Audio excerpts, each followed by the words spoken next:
அருள் TV நேயர்களுக்கு அடியேன் உங்கள் சிவயோகி சிவசக்திமான் சுவாமிகள் வணக்கத்தை வருகின்ற 2026ஆம் ஆண்டு புத்தாண்டு பலன்களைத்தான் 12 ராசிகளுக்கும் இப்பொழுது சொல்லப் போகிறேன். அதற்கு முன்னர் உங்களுக்கு என்னுடைய இனிய புத்தாண்டு வாழ்த்துக்களை மனமோந்து தெரிவித்துக் கொள்கிறேன். இதில் முதல்ல நம்ம பொது பலன் தான் சொல்லுவோம். 2026 வருடம் எப்படி இருக்க போகிறது, இயற்கை பேரிடர்கள் சம்பந்தப்பட்ட விஷயங்கள், மக்கள் சம்பந்தப்பட்ட விஷயங்கள், அரசாங்கத்தை சம்பந்தப்பட்ட விஷயங்கள், இதெல்லாம் சொல்வதுண்டு. அதை கருத்தில் கொண்டு தான் இப்போது சொல்ல போய் அதை கவனமாக கேட்டு நடந்து கொண்டால் எல்லா நலமும் பெற்று வாழப்போகிறேன்னு சொல்லி பொதுவாக இந்த 2026 வருடம் 1/1/2026 இதிலே எண் கணித ஜோதிட பிரகை பார்க்கும் பொழுது 1 என்பது சூரியனை குறிக்கும் பிறவி எண் சொல்வார்கள். வாழ்வு எண் கூட்டுத்தொகை என்னும் போது 3 வருகிறது, அது குருவை குறிக்கும். எனவே இந்த 2026 வருடம் சூரியனும் குருவும் சேர்ந்து இந்த வருடத்தை இயக்கப் போகிறார்கள். எனவே ஒரு ஜாதகத்திலே சூரியனும் குருவும் சேர்ந்திருந்தாலும் பார்த்திருந்தாலும் கஜகேசரி யோகம் என்பது அங்கே சிறப்பாக விளங்கப் போகிறது. அந்த வகையிலே 2026 வருடம் மக்கள் எல்லோருக்குமே நல்லதுதான் நடக்கப் போகிறது. கஜகேசரி யோகம் ஏற்பட போவதனால் மக்களுடைய திறமைகள், அவருடைய துணிச்சல், தைரியம், துணிந்து விமர்சனம் செய்வது, அரசாங்கம் தவறு செய்தால் சுட்டி காட்டுவது, ஆன்மீகவாதிகள் தவறு செய்தால் சுட்டி காட்டுவது, இதுவரை வாய்மூடி மௌனியாக இருந்த மக்கள் எல்லோருமே விழிப்புணர்வுடன் செயல்பட போகிறார்கள். அதுதான் அப்படி சொல்லியிருக்கேன். அடுத்ததாக இந்த 2026 வருடம் நல்ல மழை பொழிய போகிறது. மழை காலத்திலே நல்ல மழை, வெள்ளமும் ஏற்படும். வெயில் காலத்திலே நல்ல வெயில், அதிகமான வெப்பம் ஏற்படும். குளிர்காலத்திலே அதிகமான குளிர், இது மூன்றுமே இருக்கப் போகிறது. இது இல்லாமல் நிலச்சரிவுகள் ஆங்காங்கே ஏற்படும், பூமி அதிர்வும் ஏற்படும். இதற்கெல்லாம் மக்கள் தயாராக இருக்க வேண்டும். அந்த பகுதியில் இருப்பவர்களெல்லாம் அந்த நேரம் வரக்கூடிய நேரத்திலே கவனமாக இருந்து செயல்பட வேண்டும். இதுவல்லமல்லாமல் வெளிநாட்டிலிருந்து புதிய வைரஸ் கிருமி வரப்போகிறது 2026. அந்த வைரஸ் கிருமியாகப்பட்டது நீரில் வரலாம் அல்லது அழுகிய பொருட்கள் மூலமாக காற்றிலே கலந்து வரக்கூடிய வைரஸாக இருக்கப் போகிறது. இது பெரும்பாலும் குழந்தைகளுக்கும் இளைஞர்களுக்குமே தான் இது பாதிப்பை கொடுக்க போகிறது. அதாகப்பட்டது இவர்களெல்லாம் எச்சரிக்கையாக இருக்க வேண்டும். அதிலே வயது முதிர்ந்தவர்களுக்கும் கொஞ்சம் ஜாக்கிரதையாக இருக்க வேண்டும். அதுக்கேற்ப நடந்து கொள்ள வேண்டும். இதுவும் இல்லாமல் யானைகளுக்கு பீடை ஏற்படும், யானைகளுக்கு பிரச்சனைகள் வரும், இனவெருத்தி குறையும், கடல்வாழ் இனங்களுக்கு பீடை ஏற்பட்டு பிரச்சனை ஏற்படும். இதெல்லாமே நடக்கப் போகிறது. சாலை போக்குவரத்து, ஆகாய போக்குவரத்து, கடல் வழி போக்குவரத்து, ரயில் போக்குவரத்து, இதெல்லாமே விபத்துகள் ஏற்படக்கூடிய அமைப்பு இருக்கிறது. அப்பொழுது பயணிப்பவர்கள் வெகு ஜாக்கிரதையாக இருந்து பயணிக்க வேண்டும். இதுவும் அல்லாமல் இந்த வருடம் இயற்கை பேரிடர்கள் பற்றி சொல்லியிருக்கிறேன். ஆன்மீகத்திலே மத போதகர்கள், ஆன்மீகவாதிகள், ஆன்மீக விழிப்புணர்வு கொடுப்பவர்கள், ஆன்மீகத்திலே ஒற்றுமை ஏற்படுத்தக்கூடியவர்கள் எல்லோருமே சிறப்புற விளங்கப் போகிறார்கள். ஆன்மீகம் மேலுக்கு மேல் தழைத்து ஓங்கப் போகிறது. மதம், ஜாதி, இனம், மொழி எல்லோரும் சேர்ந்து ஒற்றுமையாக இருக்கப் போகிறார்கள். இதெல்லாமே நடக்கப் போகிறது. அரசியலிலே பொதுவாகத்தான் நான் சொல்வேன், எதையும் குறிப்பிட்டு இது வரைக்கும் சொன்னதில்லை.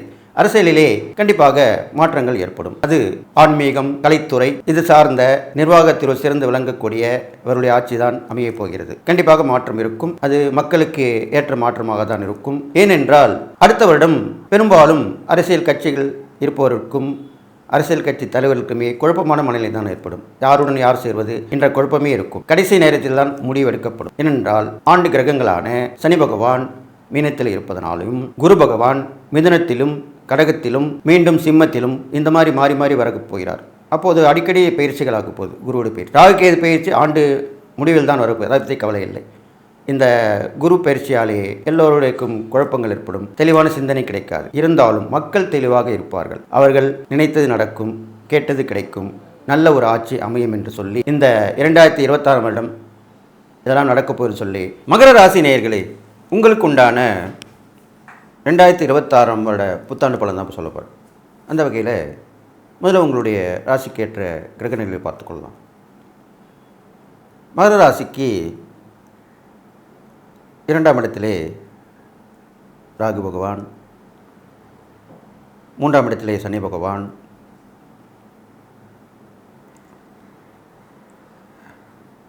8ஆம் இடத்திலே கேது பகவான், 6ஆம் இடம் மற்றும் 7ஆம் இடத்திலே குரு பகவான், இப்படியாக தான் இருக்க போகிறாங்க. அப்போ உங்கள் ராசியாதிபதி சனி பகவான் பார்த்திங்கன்னா மீனத்தில் இருக்கிறார். திருக்கணித பிரகாரம் மீனத்தில் இருக்கிறார். வாக்கிய பிரகாரம் 2026 மார்ச் மாதம் மீனத்துக்கு வந்து விடுவார் கும்பத்திலிருந்து. எது எப்படி இருந்தாலும் மீனராசியை தான் நம்ம பெரும்பாலும் எடுத்துக்கொள்ள வேண்டும். ஒரு 2 மாதங்கள் என்பது சீக்கிரமாக சென்றுவிடும். அந்த வகையில் பார்க்கும் பொழுது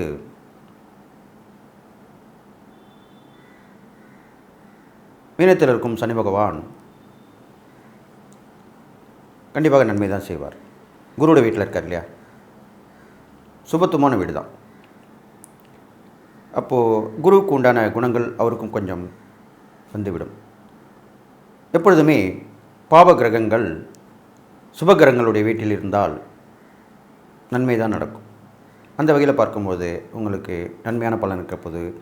அது இல்லாமல் 2026 வருடம் சாதகமான ராசிகள் வகையிலே 4வது ராசியாக நீங்கள் விளங்கப் போகிறீர்கள். கண்டிப்பாக உங்களுக்கு நன்மையான பலன் தான் ஏற்பட போகுது. ரொம்ப விசேஷமான பலனும் ஏற்பட போகுது. இதுவரை நீங்கள் அனுபவிக்காத பலனை அனுபவிக்கப் போகிறீர்கள். இப்படி அடிக்கிட்டே போகலாம். உங்களுக்கு வருட ஆரம்பத்திலே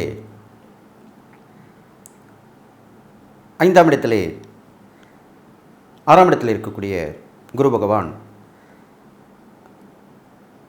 6 மாத காலத்துக்கு பிறகு 7ஆம் இடத்துக்கு வரப்போகிறார்.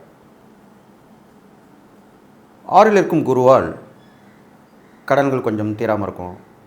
என்ன எவ்வளோ கடன் வாங்கினாலுமே கடன் அடைக்க முடியல, கடன் வாங்கி கடன் கொடுக்க மாதிரி இருக்கே அப்படின்னு நினைப்பீங்க. ஆனால் கடன் கிடைச்சிரும். புதுசு புதுசாக வாங்குவீங்க. அதை கொஞ்சம் குறைத்துக்கொள்ள வேண்டும். வழக்குகள் சாதகமாக முடிகிற மாதிரி இருக்கும், ஆனால் கொஞ்சம் தள்ளி போகும். மறைமுக எதிர்ப்புகள்லாம் கொஞ்சம் முன்ன பின்ன முரணாக இருக்கும். ஒரு நேரம் வந்து கெடுக்க பார்ப்பாங்க, அப்புறம் அவங்களுக்கு ஏதோ ஒரு பிரச்சனை வந்து அப்படி தள்ளி போவாங்க. இப்படி மாறி மாறி வந்துட்டுருக்கோம்.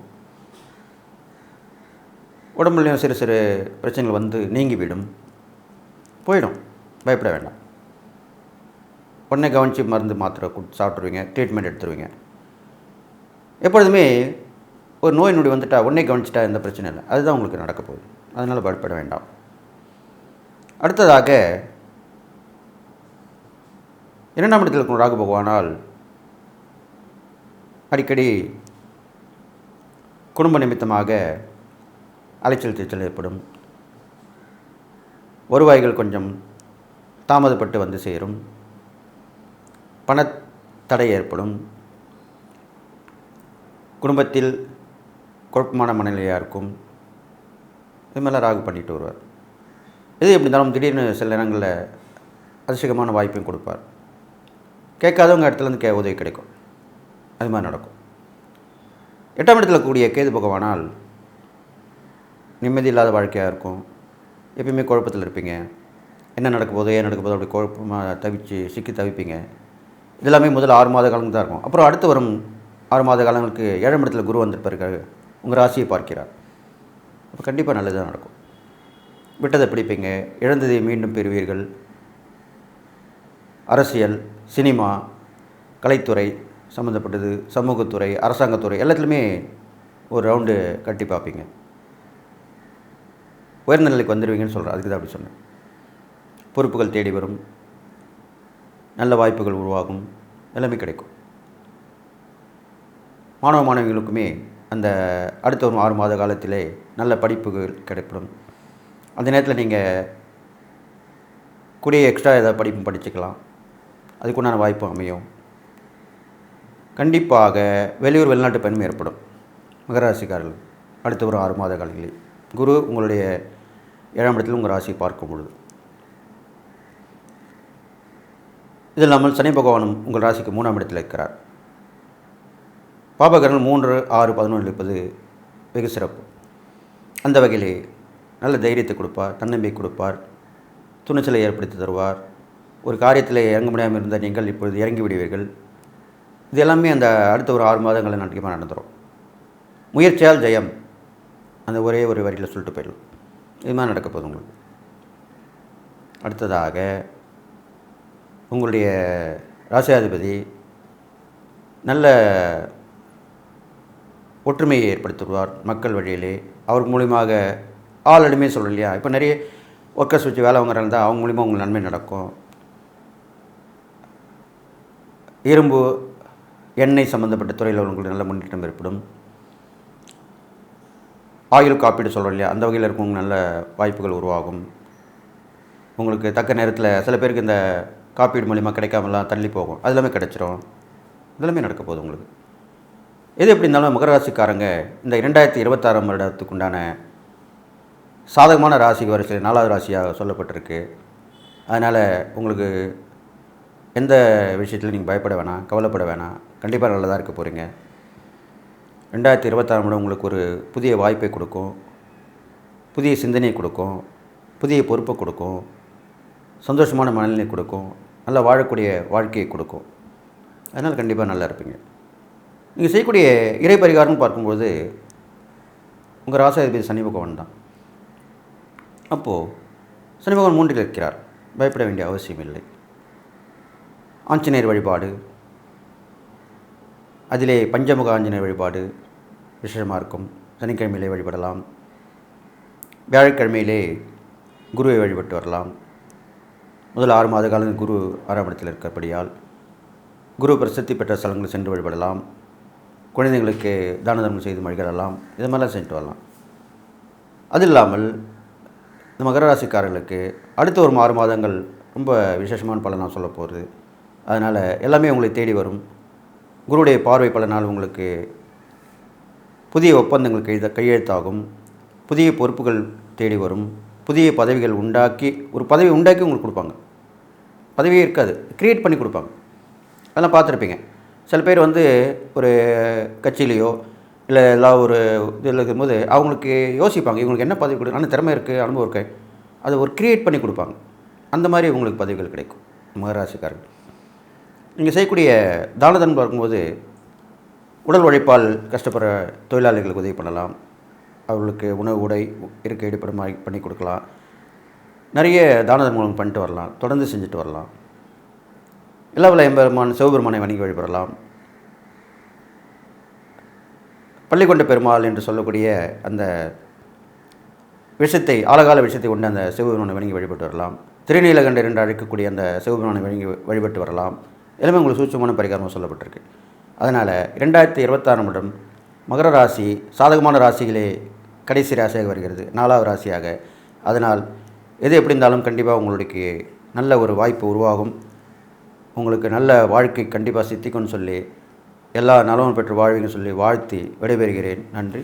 கடவுள் அருள் டிவியை பார்த்தமைக்க நன்றிகள். மேலும் இது போன்ற தகவல்களை தெரிந்து கொள்ள கடவுள் அருள் டிவியை சப்ஸ்கிரைப் செய்யுங்கள். மறக்காமல் பெல் ஐக்கானை கிளிக் செய்யுங்கள்.